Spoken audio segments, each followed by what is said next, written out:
Compañeros, últimas tomas. Hemos de empezar. Muchas gracias.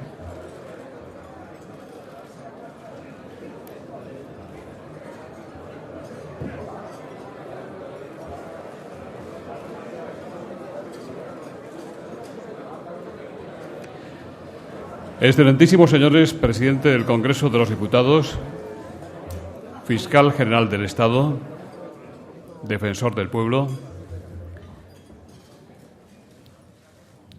secretario de Estado de Justicia, vocales del Tribunal Constitucional y del Consejo del Poder Judicial, magistrados y fiscales del Tribunal Supremo, de la Audiencia Nacional y de otras instancias judiciales, embajadores, diputados y senadores, dignísimas autoridades, señoras y señores. Como presidente de Nueva Economía Forum, tengo el placer de darles de nuevo la bienvenida al Foro de la Nueva Sociedad, la tribuna que organizamos con la colaboración de la Fundación 11 y de la Caja de Ahorros de Navarra, CAN. Hoy tenemos el placer de recibir una vez más a don Cándido Conde Pumpido, fiscal general del Estado. Nacido en La Coruña, Conde Pumpido es licenciado en Derecho y en Ciencias Económicas y Empresariales por la Universidad de Santiago de Compostela. Ingresó en la carrera judicial en el año 1973. Ha sido juez de primera instancia e instrucción en Puebla de Sanabria, en Zamora y en Carballino, en la provincia de Orense. Magistrado de la Audiencia Provincial de San Sebastián y presidente de la Audiencia Provincial de Segovia. Fue el magistrado más joven en ingresar en la Sala de lo Penal del Tribunal Supremo hace 14 años. Y fue también uno de los 11 miembros del tribunal que juzgó el secuestro de Segundo Marey, el caso Marey, y que junto a otros 6 magistrados votó a favor de que el exministro del Interior, José Barrionuevo, y el secretario de Estado para la Seguridad, Rafael Vera, fueran condenados a una pena de 10 años de prisión. Conde Pumpido ha sido miembro de Jueces para la Democracia, organización de la que llegó a formar parte de su dirección y ocupó el cargo de portavoz. Antes de su llegada a la Sala Segunda, con competencia específicamente penal. El 27 de abril de 2004 tomó posesión como fiscal general del Estado y desde entonces ha jugado un papel relevante en muchos de los procesos trascendentales de la vida nacional, revalidando su nombramiento al principio de esta segunda legislatura, marcada por la presidencia de José Luis Rodríguez Zapatero. En el campo de la docencia, Conde Pumpido fue profesor de Derecho Civil durante 18 años en las universidades del País Vasco y en la Complutense. En el ámbito de la seguridad ha sido presidente de la Comisión Provincial de Policía Judicial de Segovia, profesor en el Curso Superior de Dirección y Gestión de la Seguridad Pública del Instituto Universitario Ortega y Gasset de Madrid y también profesor de las sucesivas promociones del Cuerpo Nacional de la Policía y de la Guardia Civil en los concursos de especialización en la Policía Judicial del Centro de Estudios Jurídicos. Cándido Conde Pumpido es autor de numerosas publicaciones que abarcan temas tan diversos como importantes, desde el delito ecológico a los procesos de extranjería, pasando por la reforma del proceso penal, el Tribunal del Jurado, la Ley de Enjuiciamiento Criminal y la Ley de Responsabilidad de Menores. Su talante sereno, de hombre ponderado y de jurista de largo recorrido, le sirve a don Cándido Conde Pumpido para superar las críticas que frecuentemente recibe del principal partido de la oposición, a la que acaba de recordar que la Fiscalía persigue delitos al margen del signo político. Observador crítico y perspicaz de la realidad social española, jurista de buen instinto y práctica esmerada, profundo conocedor de nuestro ordenamiento jurídico, es, señoras y señores, un gran honor para el Foro de la Nueva Sociedad recibir hoy al fiscal general del Estado. Querido amigo, la tribuna es suya.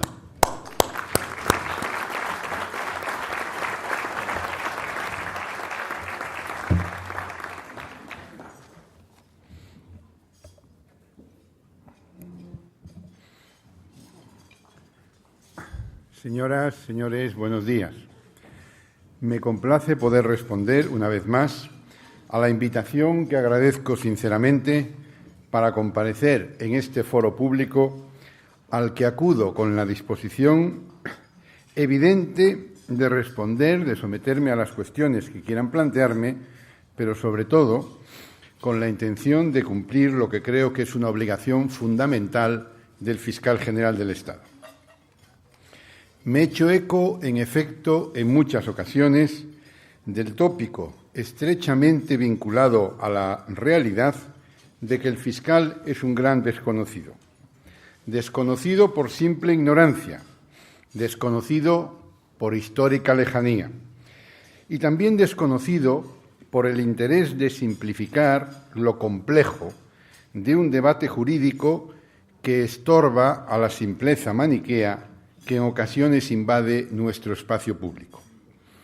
Por eso insisto una vez más en el empeño de abrir las puertas del Ministerio Público, en el empeño de acercarles a la realidad lejana de la imagen monolítica y gris que seguramente, también por nuestra culpa, podemos transmitir los fiscales.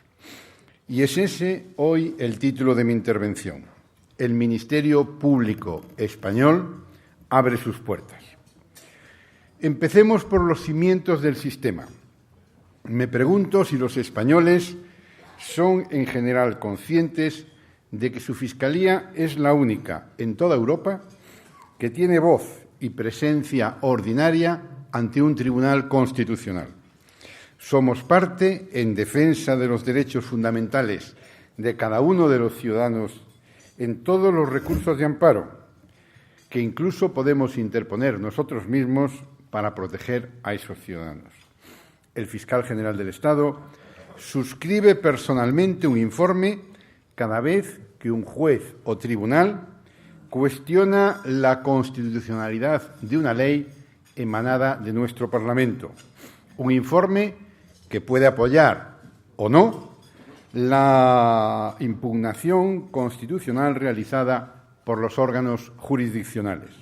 Y el fiscal es hoy la única parte legitimada para pedir al Tribunal Constitucional, desde la última reforma de su ley orgánica, que revise su criterio inicial sobre la falta de trascendencia constitucional de una demanda de amparo, haciéndole ver, el único que puede hacerlo, el único que está legitimado para recurrir cuando el Tribunal Constitucional desestima un amparo por estimar que la cuestión suscitada no tiene relevancia constitucional suficiente para pronunciarse, es el fiscal, de acuerdo con la ley, el único que puede recurrir esa resolución y plantearle al tribunal, en defensa del interés general, que es necesario, que es conveniente, un pronunciamiento unificado del Tribunal Constitucional sobre la cuestión que se suscita. Decidir todo esto es un trabajo ingente, complicado, muy delicado en ocasiones, un trabajo que hacen fiscales con una preparación acrisolada, dirigidos por Juan Cesario Ortiz Úrculo, un ex fiscal general que lógicamente conoce bien el sentido del Estado de Derecho, apoyado por la teniente fiscal María Ángeles Sánchez Conde, una vigorosa y activa defensora de las garantías, y reforzado por otro fiscal de sala, Eduardo Torres Dulce, largamente vinculado a este tribunal y artífice, desde su talla incuestionable de jurista, de muchas de las posiciones clave del Ministerio Público en esta jurisdicción. Pues bien, por los fiscales del Tribunal Constitucional hablan sus obras. Por ejemplo, han logrado ya en 12 ocasiones, sin un fallo, en jornadas maratonianas de solo 2 días, armar la argumentación jurídica que ha erradicado de nuestro panorama político las opciones violentas. Cada resolución de la Sala del 61 del Tribunal Supremo, impugnada ante el Tribunal Constitucional, ha debido de ser contestada en un plazo brevísimo de 48 horas por los fiscales del Tribunal Constitucional y hasta la fecha, de 12 ocasiones, en 12 han obtenido una sentencia favorable. Y hacen muchas otras cosas más que en general no se ven, pero son incuestionablemente estos fiscales del Tribunal Constitucional la primera línea de la defensa jurídica de nuestra democracia. Y paso de la Constitución a la legalidad ordinaria. La Fiscalía del Tribunal Supremo constituye un órgano de tracto secular, un órgano en el que arraiga históricamente todo el entramado jerárquico del Ministerio Público español. Desde que en el año 2007 se reformó el Estatuto del Ministerio Fiscal, el teniente fiscal del Tribunal Supremo ha pasado a ser de mero sustituto ocasional del fiscal general del Estado al quien desempeña efectivamente la jefatura ordinaria de esta Fiscalía del Tribunal Supremo. Una fiscalía que funciona como el timón de profundidad de todo el Ministerio Público, la que marca las líneas jurisprudenciales que el conjunto del Ministerio Fiscal va a seguir a partir de ese momento. Juan Martín Casallo, teniente fiscal, es un hombre conciliador, un hombre respetado por su habilidad de lograr que las decisiones fluyan sencillamente a partir del criterio razonado de quienes más saben de cada uno de los asuntos. Coordina a más de 40 fiscales y a los fiscales de sala que dirigen cada sección del Tribunal Supremo, al tiempo que coordinan a nivel nacional, en todo el Ministerio Público, la especialidad respectiva: civil, penal, contencioso administrativo, laboral o militar.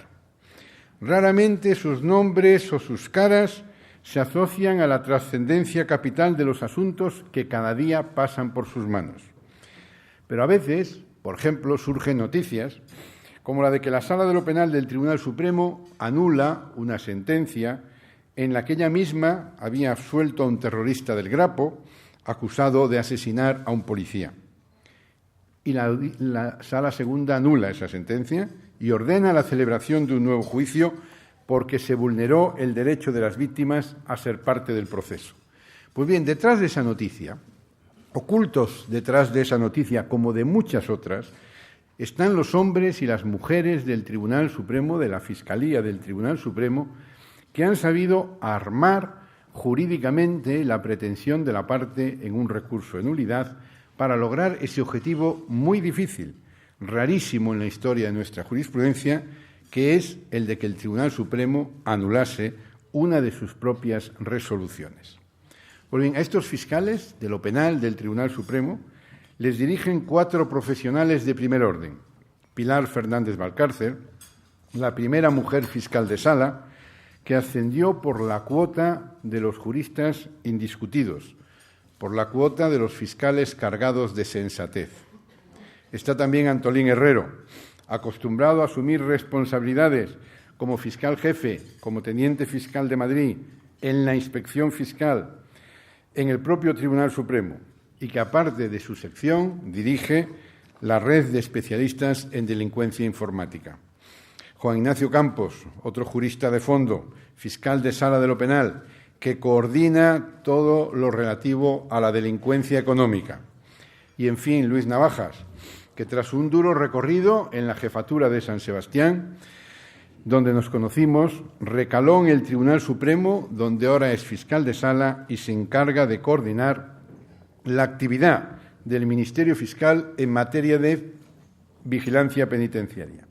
Y a ello se suma Eduardo Fungairiño en el ámbito de su especialidad antiterrorista y los otros especialistas a los que a continuación me voy a referir. Pero la contribución del fiscal a la función integradora de la jurisprudencia no acaba solo en el ámbito penal. Llama la atención a nuestros compañeros de la Cour de Casación francesa, por ejemplo, que la Fiscalía española esté presente también en lo contencioso administrativo, que allí corresponde a Conseil d'État, un órgano absolutamente ajeno en el que el Ministerio Fiscal no tiene nada que decir.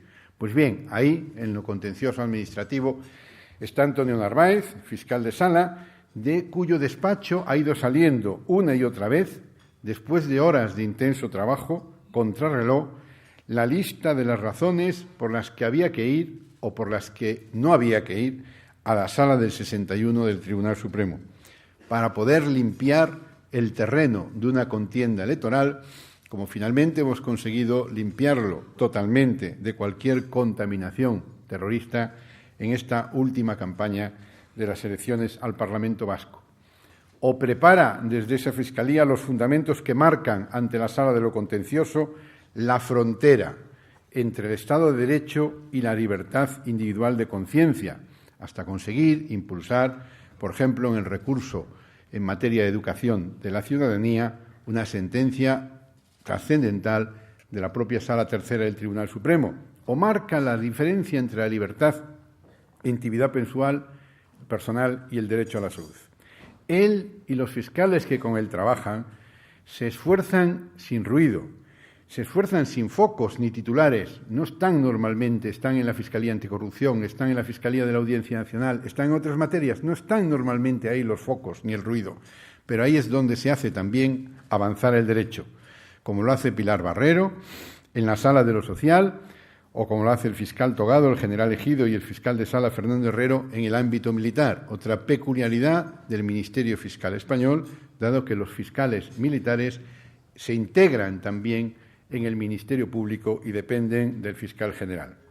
Y, por último, en la Sala de lo Civil, aquella que afecta más a los derechos cotidianos de los ciudadanos, tenemos al sabio José María Paz, fiscal de Sala de la sección civil, coordinando un equipo de fiscales que, sin ningún tipo de altisonancias, de una manera serena, va penetrando en el terreno de los derechos de las personas más vulnerables,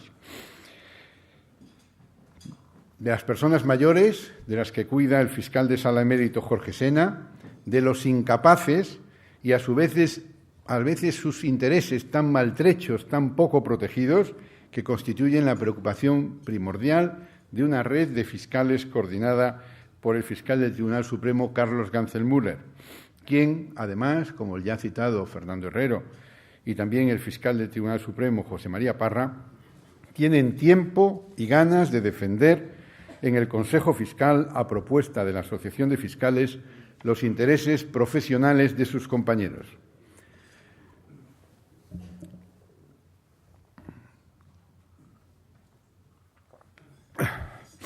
Podría, y me gustaría, créanlo, entrar en más detalles sobre la Fiscalía del Tribunal Supremo, darle todos sus nombres, puntualizar las ocupaciones de todas esas personas que forman ese perfil desconocido y que forman la voluntad inquebrantable de una institución a la que cada día le dan vida.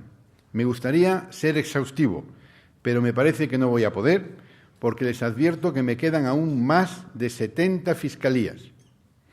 Y es que esta es la clave de la institución, la presencia del fiscal español en cada vértebra de nuestro sistema jurídico.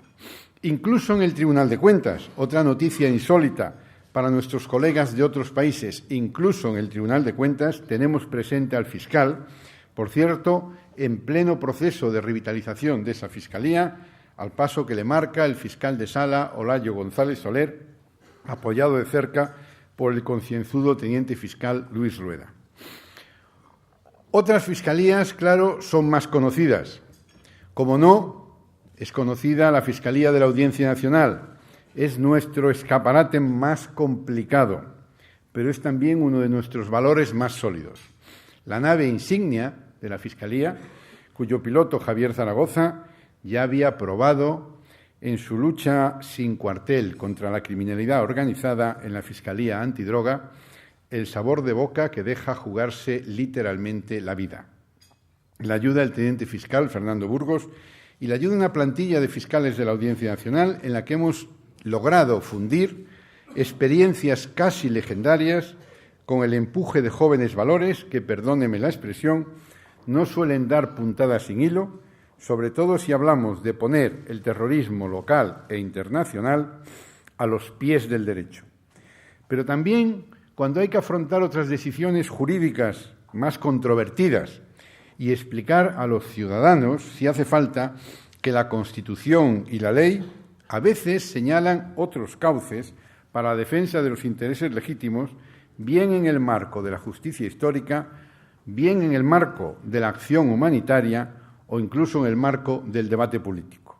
A veces las cuestiones no son tan sencillas de explicar, pero en cualquier caso la Fiscalía de la Audiencia Nacional las resuelve con rigor jurídico y con plena objetividad.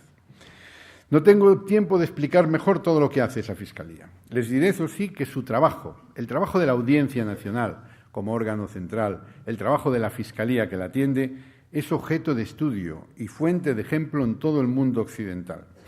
Quien no lo cree, que pregunte en Francia, en Italia, en Marruecos, en Gran Bretaña, en Colombia, En Estados Unidos, pregunten ustedes, yo ya lo he hecho y por eso lo recomiendo. Esa misma Fiscalía Antidroga, esa de la que salió Javier Zaragoza, sigue hoy su carrera de fondo con la potencia reforzada que legalmente se le ha atribuido en la función de persecución internacional del blanqueo de capitales, incluso en los paraísos fiscales, y que tiene, por tanto, hoy una mayor proyección internacional, como le corresponde a esta lacra del tráfico de estupefacientes, que cada vez es más una industria transnacional.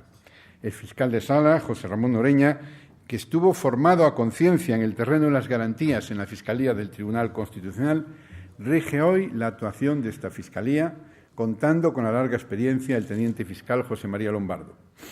Y está la otra, la que hoy, en este momento, le corresponde quizá mayor atención por los focos, la Fiscalía Anticorrupción, la que creó el Parlamento en 1995 para combatir una auténtica amenaza para la democracia, la que dirige Antonio Salinas, que por su experiencia en la materia, recuerden, fue ya el fiscal del caso Filesa, fue elegido en el año 2003, no por mí, por mi antecesor, para ser el que sustituyese al primer jefe de esa fiscalía, el gran fiscal Carlos Jiménez Villarejo. Algunas veces he oído hablar de fiscales cómodos y fiscales incómodos. Pues bien, Salinas, fíjense, no nos salió ni de unos ni de otros, nos salió de otra clase que en realidad pertenece la totalidad de los fiscales. Nos salió un fiscal imparcial, una cualidad que es fácil de apreciar, es fácil de medir, cuando uno ve cómo unas veces es vapuleado desde un lado y otras veces es vapuleado desde el otro. Pero nadie se inquieta, no se asusta, ni sus fiscales tampoco, ni mucho menos la veterana y contundente Belén Suárez, que también pertenece a esa cuota mayoritaria de juristas que no cejan en el empeño de aplicar la ley sin mirar a ver cuál es la parte del público que aplaude esta vez. Trabajan mucho, trabajan imparcialmente, trabajan rigurosamente, trabajan con la máxima discreción cuando les dejan y han visto, durante estos años en que ha asumido la Fiscalía General del Estado, como íbamos reforzando paulatinamente su actuación y su capacidad de maniobra con el nombramiento de delegados en todos los territorios con problemas en esta materia, singularmente por su volumen de trabajo y por tamaño en la Comunidad Autónoma de Andalucía, que es donde más delegados de anticorrupción hemos nombrado. Pues bien, también son conocidos los 6 fiscales de sala especialistas que han hecho cristalizar la idea de una unidad de actuación especializada en las materias que más preocupan a los ciudadanos. Soledad Cazorla, la fiscal de violencia sobre la mujer, que cada vez que suena el teléfono móvil y le anuncia otra muerte, producto de esa irracional desigualdad, lo tiene más claro. Tenemos que hacer un nuevo esfuerzo. Ella fue por ley la primera fiscal de sala especialista. Por ahora, la última es Consuelo Madrigal, el rigor técnico al servicio de la protección del interés de los menores, que en poco menos de una semana ha podido responder a un importante trabajo, un importante informe del Defensor del Pueblo, don Enrique Mújica, aquí presente, elaborando y publicando un protocolo específico de inspección de los centros de menores de protección en los que el Defensor del Pueblo había encontrado irregularidades. Juan Oña, el fiscal de siniestralidad laboral, que está consiguiendo que ciertos delitos dejen de parecer accidentes. Y Joaquín Sánchez Covisa, que ha tenido el arrojo de asumir el reto que en la intersección entre lo humanitario, lo trágico y lo jurídico representa la problemática de la inmigración, la problemática de la extranjería.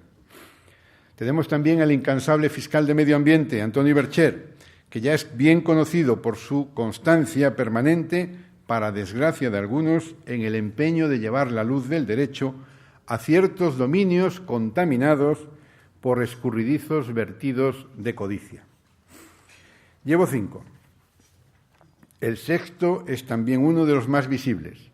Lo hemos visto, de hecho, escudriñando otras instituciones, abrazándose al legislador, implicándose a pie de realidad en el trabajo de las fuerzas de seguridad.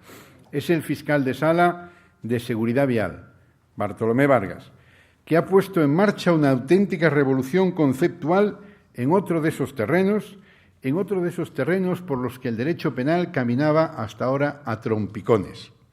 Y van 500 muertos menos el pasado año. Fíjense lo que representan 500 víctimas mortales menos en un solo año, 500 familias que siguen completas, 500 vidas que se han salvado, que representan un número que a veces no somos plenamente conscientes de lo que eso representa. Pues bien, el mérito es de muchos, incluido el Parlamento. Aquí tenemos al activo portavoz de Convergencia y Unión, que tanto ha luchado precisamente por la reforma en esta materia. Pero los que vemos cómo trabajan, sabemos que en ese número algo tiene que ver también la red de especialistas en seguridad vial que Bartolomé coordina y que fue también fruto de una comparecencia ante el Parlamento, ante la Comisión Especial de Seguridad Vial, que pidió al fiscal general del Estado que crease esta red de fiscales especialistas. Les he hablado de los jefes, de los coordinadores, de los responsables máximos, pero detrás de cada uno de ellos hay fiscales adscritos y luego están los más importantes. Están los especialistas que en todas y cada una de las fiscalías integra cada una de estas redes que hemos ido poniendo en marcha en los últimos 3 años. Y están todos los demás fiscales.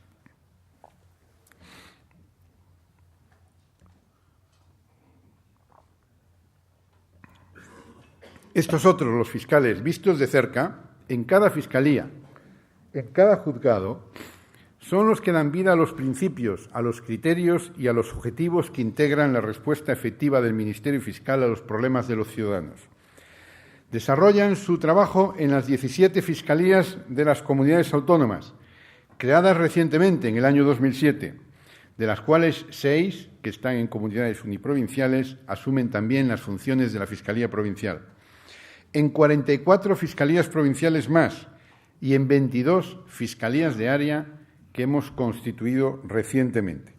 Son 84 fiscalías autónomas, con sus sedes, con sus jefes, con su plantilla, con su organización, con su trabajo, que funcionan, como digo, dentro de la coordinación de todo el Ministerio Público. 84 fiscalías más las 5 centrales a las que antes se refería y la del Tribunal Supremo.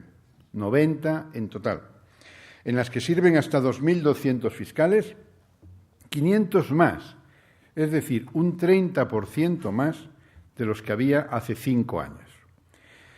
Y siguen sin ser suficientes, pero llegan a todas partes. Llegan a todas partes superando incluso el problema insular. Hemos asentado, por ejemplo, para dar una fiscalía de área en Ibiza, de manera reciente. La próxima semana tenemos todavía que designar su jefe a propuesta del Consejo Fiscal, pero acabamos de asentar una fiscalía de área en Ibiza para dar impulso a la Fiscalía de Baleares, una fiscalía que bajo la dirección de Bartolomé Barceló, que lleva ya muchos años en esa tarea, yo me lo encontré ahí, no he puesto a nadie a dirigir la Fiscalía de Baleares, ya estaba cuando yo llegué.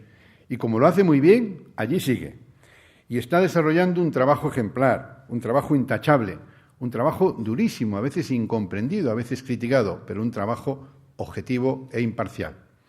Igual que en Canarias, donde además de renovar al fiscal superior y a la fiscal jefe de Tenerife, que han logrado dar estabilidad y fuerza a la presencia que es complicada del Ministerio Público en un territorio víctima a medias de la geografía y de la historia, propuse también para la jefatura de Las Palmas al señor García Panasco, que exactamente con la misma energía y con la misma lealtad con las que como presidente de la Asociación de Fiscales discrepa de alguna de mis decisiones y critica a veces acerbamente esas decisiones, pero que luego ejecuta de un modo impecable esas mismas decisiones cuando le corresponde su función de fiscal jefe. Y lo digo porque me parece ese es un excelente ejemplo que todos deben de conocer de cómo funciona esa institución.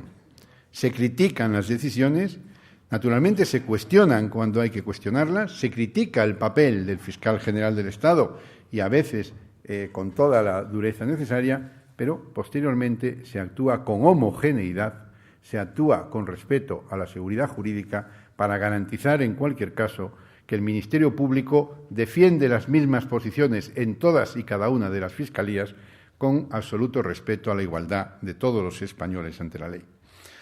A los demás, insisto en lamentarlo, no los puedo nombrar, pero quienes los tienen que conocer los conocen. De momento hemos procurado que haya más cabezas visibles, que haya puntos de referencia con una responsabilidad plena en cada comunidad autónoma.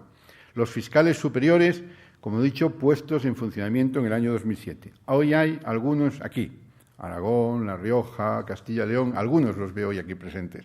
Pues bien, son la máxima representación del Ministerio Fiscal en sus territorios respectivos y responden en cada uno de esos territorios, con autonomía, del buen funcionamiento del servicio público que debemos prestar y responden también de la imparcialidad y la seriedad del trabajo que hacen todos los fiscales y de las relaciones con las comunidades autónomas, con competencias transferidas en materia de justicia, que hoy son las que tienen la responsabilidad de proporcionar a los fiscales los medios materiales, los medios personales y la tecnología correspondiente para funcionar.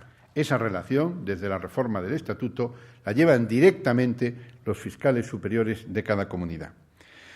Quienes quieran ver cómo es de cerca, que vayan a las fiscalías, que pregunten por el fiscal de siniestralidad, por la fiscal de violencia de género, por el fiscal de lo civil, por el fiscal de medio ambiente o simplemente por el fiscal de guardia, por el que está haciendo juicios de faltas en el partido judicial más lejano. Y verán allí, verán una persona de carne y hueso, hombre o mujer, hoy más mujeres que hombres, con ideas, con creencias, con gustos, con problemas, con familia, con hipoteca, con derecho al voto, con un despacho bueno o malo o regular, y lamentablemente muchas veces sin despacho.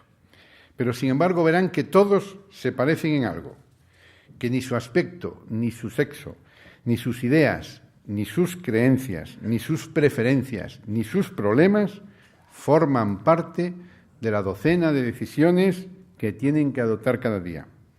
Son otros los criterios y los factores que pesan en esas decisiones.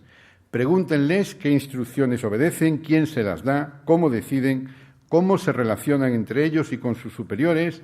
Pregúntenles cómo aplican la ley, de las que muchas veces surgen dudas. Y la forma de resolver esas dudas, que también está en la ley, especialmente en nuestra ley específica, en el Estatuto Orgánico del Ministerio Fiscal y en las instrucciones que da la Fiscalía General del Estado y que las desarrollan. Unas instrucciones que pueden leerlas, que son públicas, que se encuentran en nuestra página web, ordenadas cronológicamente y por materias. Y ahí está todo, el sistema de distribución de trabajo, el modo en que se transmiten las instrucciones, cómo se elaboran, quién las ejecuta, cómo garantiza que un fiscal jamás tenga que hacerse responsable del cumplimiento de una orden con la que no esté de acuerdo. Lo tiene garantizado, efectivamente, esa autonomía de funcionamiento. Y le explicarán cómo funcionan los órganos colegiados.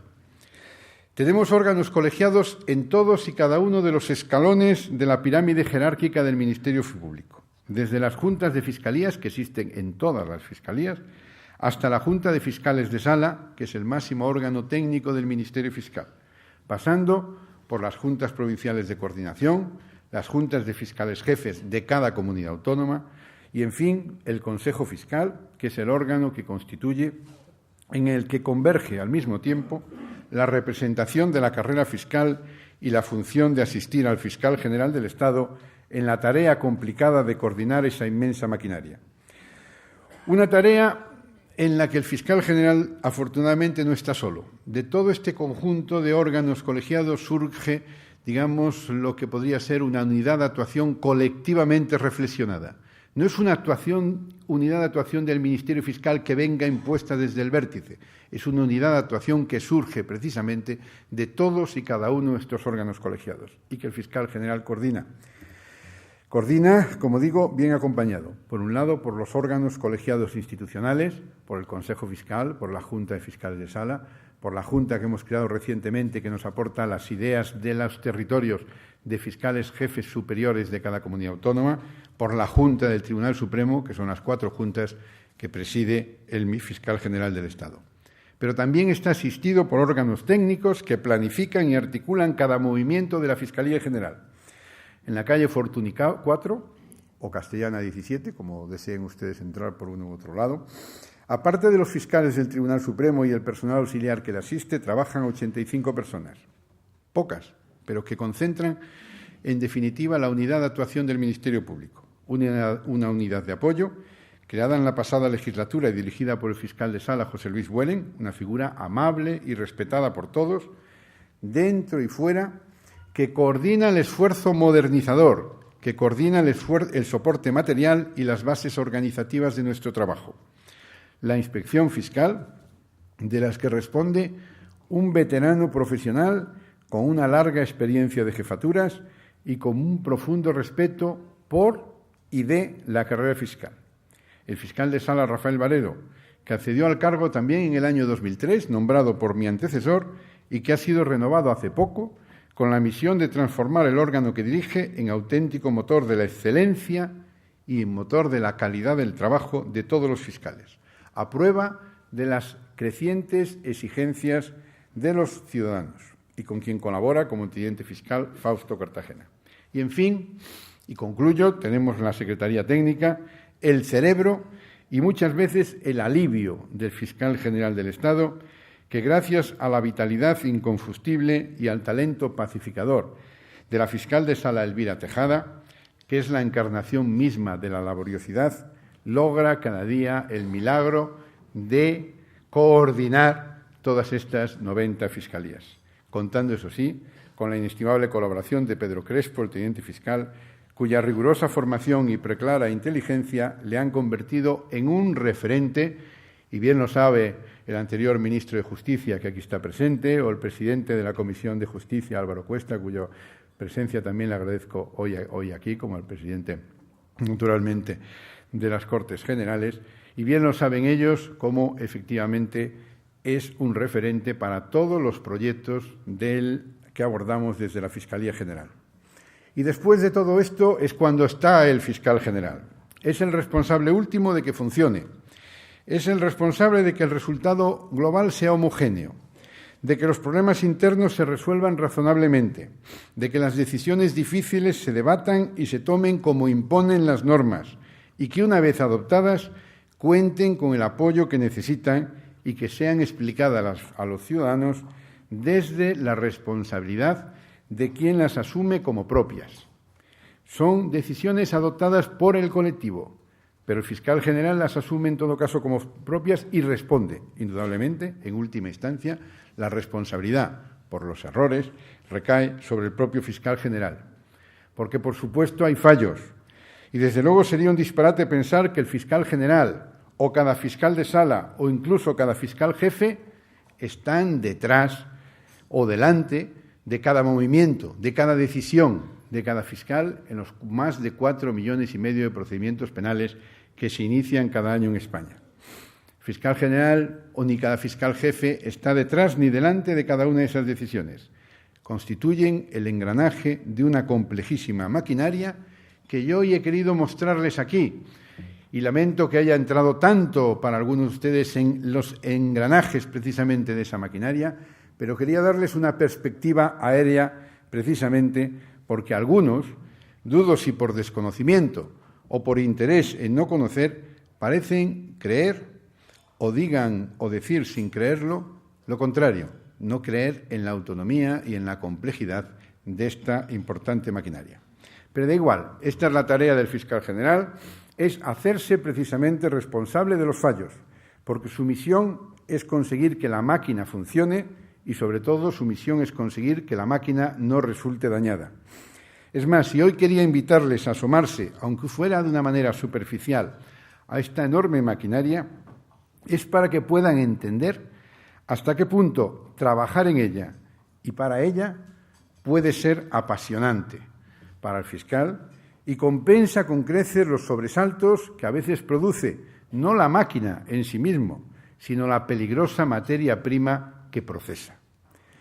Porque la máquina funciona perfectamente, porque los 2.200 profesionales que la integran ni han consentido antes, ni van a consentir ahora, ni consentirán mañana que nadie, ni el fiscal general del Estado, ni el Gobierno, ni la oposición, ni nadie, la rompa, ni la tuerza, ni la pretenda utilizar para una finalidad distinta de la que pone en las instrucciones de uso de la máquina, que son promover la justicia en defensa de la legalidad, como dice el artículo 124 de la Constitución. De manera que todo el mundo esté tranquilo, incluso los que puedan creer, ahora o mañana, con razón o sin ella, que tienen motivos para ponerse nerviosos. El Ministerio Fiscal Español es una institución complejísima, muy seria, fiable, en manos de profesionales que no se van a dejar impresionar por las dificultades, porque llevan viviendo dificultades desde siempre. Lo cierto es que su profesión y su vocación consiste en resolver dificultades.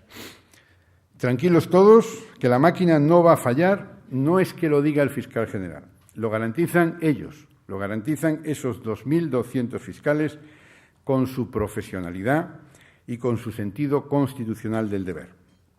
Acérquense a preguntarles, a conocerles y pregúnteles.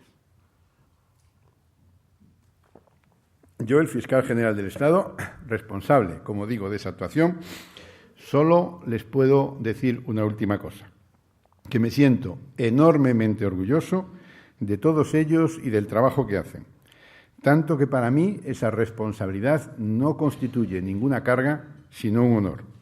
El honor y el orgullo de asumir cada día esa impresionante tarea colectiva como una tarea propia. Muchas gracias.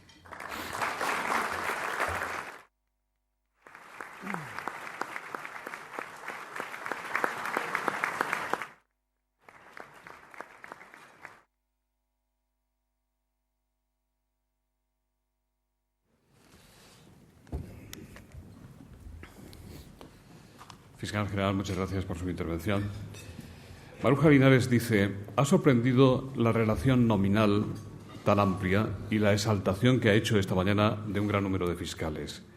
¿Ha pretendido repartir responsabilidades y quitar importancia a las críticas de quienes aseguran que el único que ordena y manda en los asuntos que le interesan al Gobierno es usted?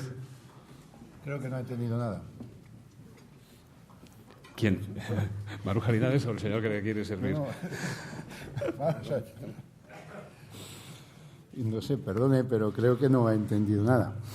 He tratado de explicar claramente que no reparto en absoluto responsabilidades, que todas las responsabilidades son del fiscal general del Estado, que simplemente para quien quiera entender, que entienda la complejidad de la maquinaria y cómo funciona esta maquinaria por dentro, es precisamente por lo que he querido.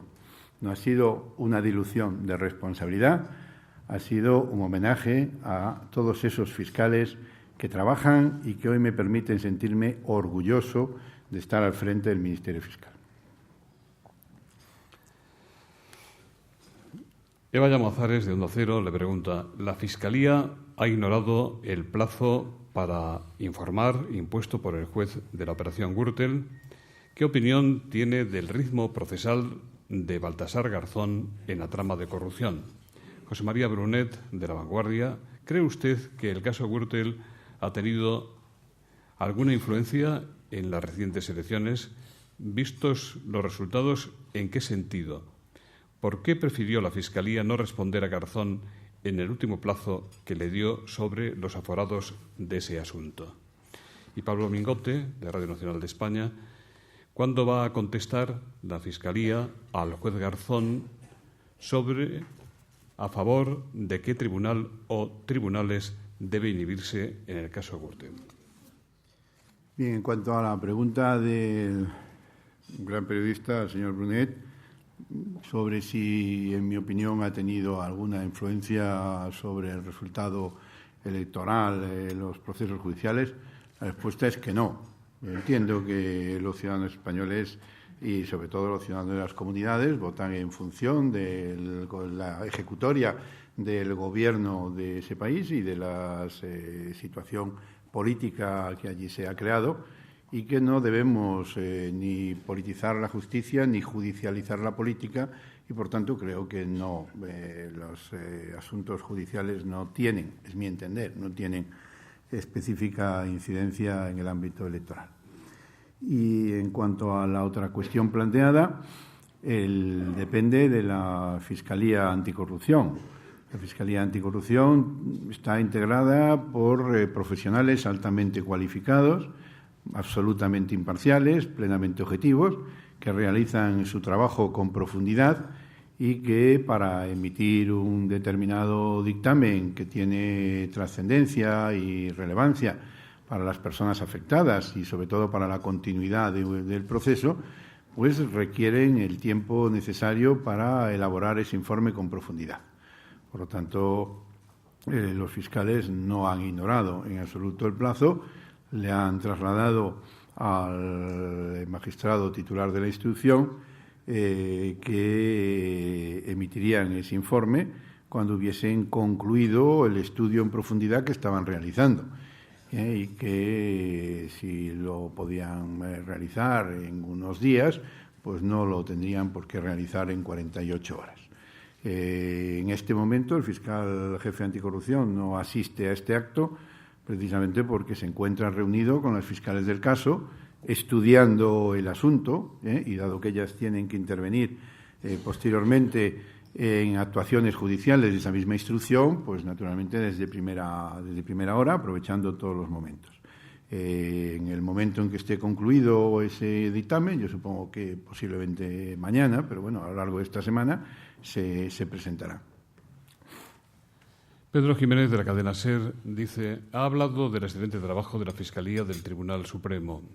Por eso le pregunto, señor Pumpido, ¿en qué punto se encuentra la querella que el Partido Popular ha presentado contra Garzón? ¿Se inclina la Fiscalía del Tribunal Supremo por admitirla a trámite? ¿Cuál es su opinión particular? La querella se encuentra en este momento en periodo de subsanación de vicios procesales. La Sala Segunda del Tribunal Supremo apreció que era necesario aportar un poder especial que no figuraba con la querella y, por lo tanto, ha dado un plazo a los querellantes para que subsanasen ese defecto. Una vez que se haya subsanado, pues se le dará el trámite correspondiente, que incluye dar traslado a la Fiscalía del Tribunal Supremo para emitir su informe. En ese momento, la Fiscalía del Tribunal Supremo emitirá su informe, que será estrictamente jurídico y rigurosamente profesional y que yo, desde luego, no puedo anticipar. José María Martínez Gallego dice el refranero español que quien hace la ley hace la trampa. Señor Conde Pumpido, ¿quién decreta el secreto de sumario, luego lo filtra? Teresa Coto, de Radio Nacional de España, ¿qué medidas tomará la Fiscalía ante las últimas filtraciones de secretos de sumario como el de la Operación Gürtel? El secreto de sumario en nuestro sistema procesal se le encomienda decretarlo al juez de instrucción. Él decide sobre qué aspectos se aplica el secreto de sumario y él decide también, de acuerdo con la Ley de Enjuiciamiento Criminal, si lo levanta de manera completa o de manera parcial. Por lo tanto, en un momento determinado, el juez puede levantar parcialmente el secreto de sumario sobre aquellas materias que estime que no afecten a la viabilidad de la instrucción. Como saben todos, el sistema procesal español en materia de investigación hace confluir la dirección de la investigación, incluso el impulso de la investigación hacia unos determinados imputados, con la protección de las garantías de esos mismos imputados, en una confusión que solamente hoy existe en nuestro país y que, como saben, el fiscal general del Estado impulsa que modifiquemos nuestro sistema procesal para acercarlo al sistema procesal del conjunto de Europa, en el cual la impulsión del procedimiento hacia los imputados o contra los imputados le correspondiese al Ministerio Público, siempre con el control superior del juez, y no, como ha dicho el propio presidente Sarkozy en la apertura de tribunales de la Corte de Casación francesa este año, no hacer corresponder al mismo tiempo la protección de los derechos fundamentales de los imputados al mismo órgano que impulsa, dirige la investigación contra esos imputados. Ese es el modelo procesal que tenemos en España, en el que la protección de los derechos confluye al mismo tiempo en quien dirige la investigación. Y eso puede efectivamente generar críticas de falta de imparcialidad. Yo estimo que ese modelo deberíamos irlo sustituyendo y confío que en el ámbito de esta legislatura se pueda aprobar una nueva ley de enjuiciamiento criminal en el que se eliminen por parte de los ciudadanos cualquier duda sobre la imparcialidad del juzgador, porque no se le haga recaer al juzgador al mismo tiempo esa doble función. Pero ese es en este momento nuestro sistema. En relación con lo que usted me señalaba de la filtración, de las supuestas filtraciones, debo decir que la Fiscalía ha recibido una primera denuncia que se presentó después de una visita de la señora Dolores de Cospedal, que se refería a las informaciones publicadas por un importante diario nacional en los 3 primeros días, digamos, después de la operación policial y judicial denominada Operación Gürtel. La Fiscalía abrió una investigación, analizó minuciosamente todas y cada una de las informaciones publicadas en ese medio, las contrastó con los datos que figuran en la investigación policial, en la investigación judicial y en la investigación del Ministerio Fiscal, y también los contrastó con la denuncia inicial que había sido presentada por un particular. Una denuncia muy voluminosa, que contenía muchas horas de grabaciones y contenía muchas documentaciones. Pudimos comprobar literalmente que absolutamente todas las informaciones que se decían supuestamente filtradas del sumario procedían de la denuncia presentada por un particular. Y, por lo tanto, dado que esa denuncia, en principio, es accesible a cualquier medio de comunicación, pudimos contrastar, incluso por errores numéricos, defectos que podrían existir, que absolutamente toda la información procedía de la denuncia, que está a la disposición libre de cualquier medio, o de aquellos a los que hubieran podido tener acceso, y no de la investigación. Respondimos así a esa primera denuncia, se lo comunicamos al Consejo General del Poder Judicial, porque el Consejo General del Poder Judicial también ha abierto una investigación, pero dado que él no tiene acceso, por ser secretos, a los documentos internos del sumario, no podía contrastar si efectivamente la información venía del sumario o venía de fuera del sumario. Se lo comunicamos así y se lo comunicamos también al denunciante. Esa investigación ha concluido con ese resultado, que también se ha hecho público, y después hemos recibido alguna otra denuncia que también se está investigando con el mismo método. Ciro García dice, se recuerda aquello que usted dijo en las elecciones generales anteriores, no podemos hacer un Guantánamo electoral. ¿Por qué pasó usted de una posición cautelosa ante la ilegalización de listas contaminadas por ETA a evitar que hubiera ninguna de esas listas en las pasadas elecciones vascas? ¿No cree que los nacionalistas le van a acusar a usted de haber reducido la legitimidad del Parlamento vasco y del Gobierno que salga de las elecciones del pasado domingo si es socialista? Mire usted, empezando por el final, no temo que nadie me vaya a acusar, ni los nacionalistas, ni nadie, porque todos nos han acusado. Es decir, vamos a ver, todos los partidos políticos en algún momento determinado cuestionan la intervención del Ministerio Fiscal y eso ya inicialmente, como yo lo he explicado alguna vez aquí, procedía del Tribunal Supremo, me llamaba la atención la dureza de esos cuestionamientos. En este momento, lo he dicho, ya no considero, como algunos dicen, que el puesto del Ministerio Fiscal sea una especie de parrilla del santo, sino todo lo contrario. Creo que es efectivamente un puesto en el que uno tiene que asumir ese tipo de críticas y, por tanto, forma parte del funcionamiento del Ministerio Fiscal. No voy a extenderme en ello, pero podría señalar perfectamente como todos los partidos políticos en algún momento han cuestionado legítimamente legítimamente en la actuación del Ministerio Público. Nunca he expresado que no podíamos hacer un Guantánamo electoral, sino que he expresado que afortunadamente la ley electoral, la ley de partidos, no configura un Guantánamo electoral. Y estas elecciones creo que han venido a darme la razón, porque hemos visto como un sector de la población de la izquierda abertzale precisamente ha salido de ese gueto, que no es ningún Guantánamo, quería decir que pueden salir libremente, que no tienen rejas, que no tienen verjas, han salido libremente de ese gueto en el que estaban incluidos para ir a votar a una opción de la izquierda o nacionalista, como es Aralar, que sin embargo es una opción legítima.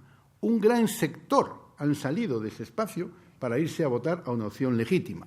Por lo tanto, eso demuestra que la ley de partidos no encierra en absoluto a un sector de la población en ningún espacio cerrado. Eso es lo que yo quería decir y creo que eso es lo que hoy se ha comprobado. Hemos ilegalizado 12 marcas blancas de ETA. 12.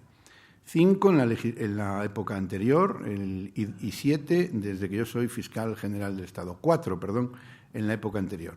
En la época anterior fueron 3 partidos, Batasuna, Herri Batasuna y Euskal Herritarrok, y posteriormente una agrupación electoral, AV. Ahora han sido, yo creo, 4 o 5 agrupaciones electorales, Herritar en Zerrenda en las primeras elecciones europeas, Aukera Guztiaz en las elecciones al primer Parlamento Vasco del 2005, hemos ilegalizado Abertzale Socialista, que es otra agrupación electoral, en las elecciones municipales. Hemos ilegalizado ahora D3M, que es otra agrupación electoral, en las últimas elecciones. 4 agrupaciones electorales recogidas por firmas en este periodo.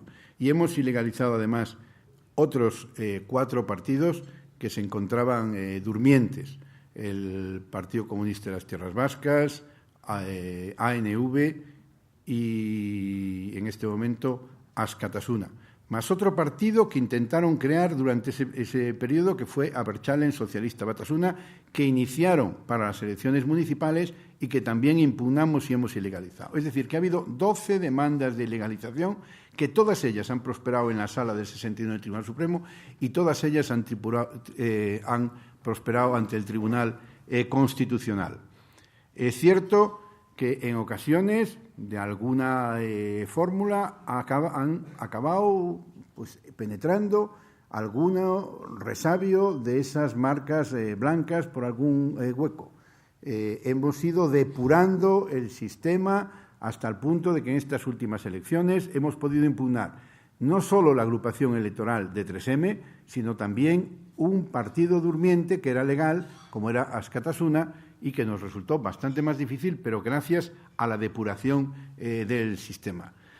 Sinceramente, lo que se ha ido es mejorando jurídicamente en la forma de enfrentarnos contra ese problema. Y hoy creo que ya se han dado cuenta, o se tendrán que dar cuenta, los que apoyan a los violentos, de que hay que elegir, como hemos dicho siempre, entre las urnas y las armas, y que ya hemos encontrado la fórmula de pararlos en todo caso. Hemos depurado el sistema jurídico y además estamos utilizando la duplicidad. Hay una cooperación entre la Fiscalía del Supremo, que actúa ante la Sala del 61, la Fiscalía de la Audiencia Nacional, que actúa ante el juez penal, para compensar, por si acaso no llegamos en el Tribunal Supremo, tener también la vía del juez penal, y la Fiscalía del Tribunal Constitucional, que hasta ahora ha garantizado la constitucionalidad de todas las funciones.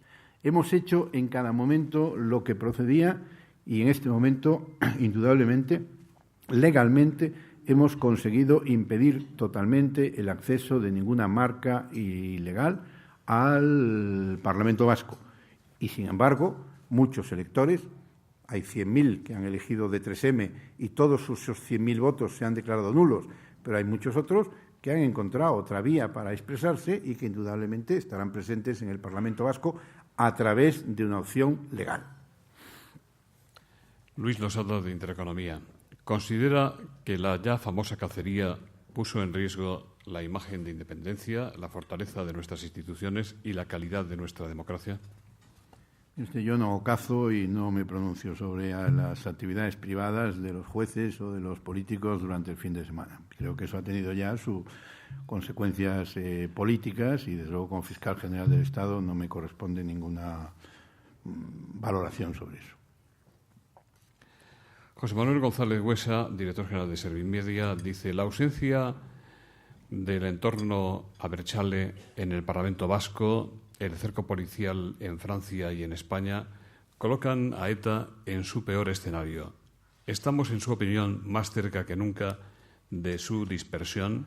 Por otro lado, la decisión de un juez de abrir causas a varios guardias civiles por presuntas torturas puede crear alguna duda sobre el trato a los miembros de ETA.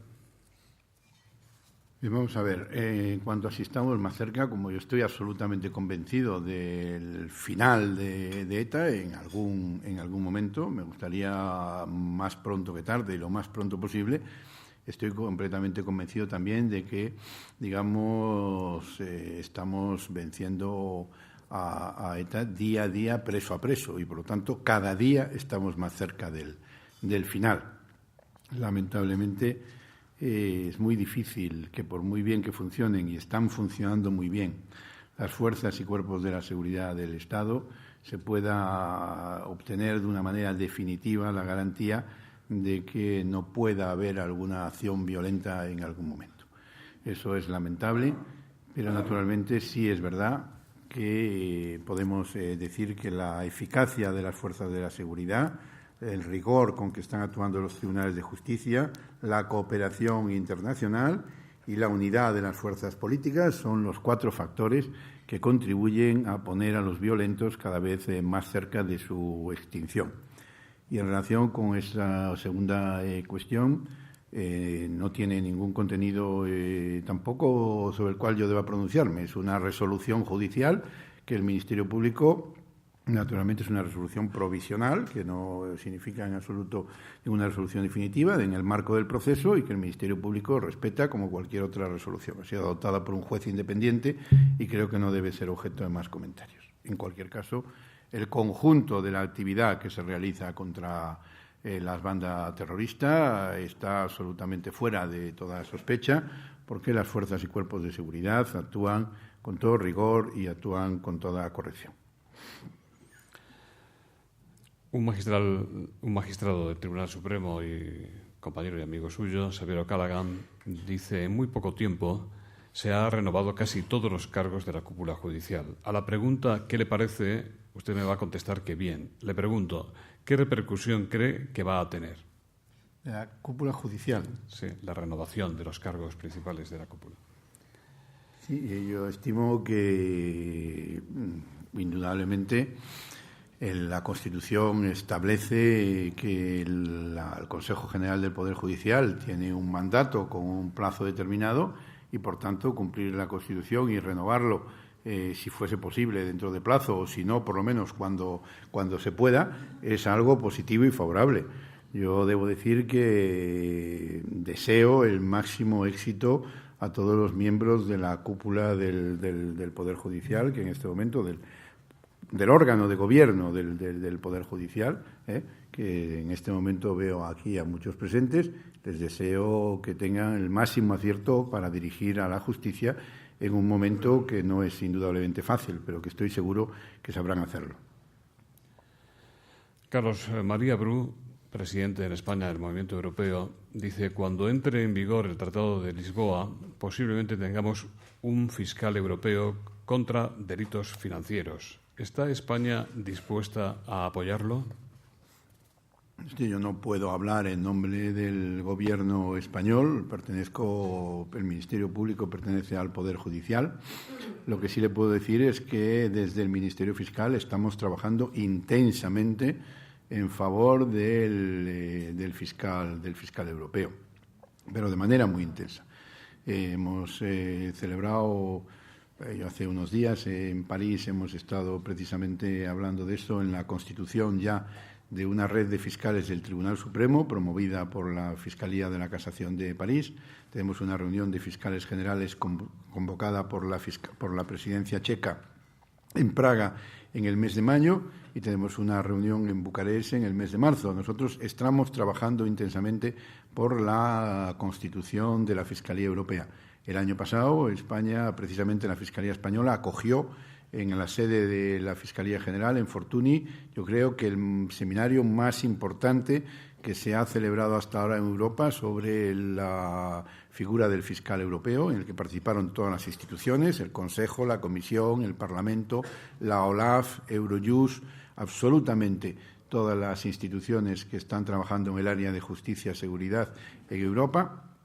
Y este año tenemos programado también la celebración en el mes de junio de un taller, de un seminario de trabajo sobre el fiscal europeo y en el mes de septiembre de una gran reunión europea también en España sobre esa materia. Nosotros creemos que Europa se está configurando como el único gran espacio económico mundial que no tiene unificada la lucha contra la criminalidad internacional. Si uno visita a los Estados Unidos, verá que a pesar de que cada estado tiene su sistema de justicia, existe una Fiscalía Federal que tiene indudablemente competencia para luchar contra esa criminalidad organizada transnacional y contra los delitos contra los intereses federales, naturalmente, a nivel de la Fiscalía Federal. Lo mismo sucede en los grandes espacios como Brasil, como China, como Rusia. Yo hoy mismo, cuando salga de aquí, tengo que ir a la Moncloa a firmar con el fiscal general de la Federación Rusa, Yuri Chaika, un convenio que hemos ido elaborando a lo largo de este tiempo para la cooperación entre las dos fiscalías para la lucha contra la criminalidad organizada transnacional. La criminalidad organizada transnacional hoy es el principal enemigo, tanto si hablamos del terrorismo internacional como del narcotráfico, como de la mafia o como de cualquier otro sistema de criminalidad.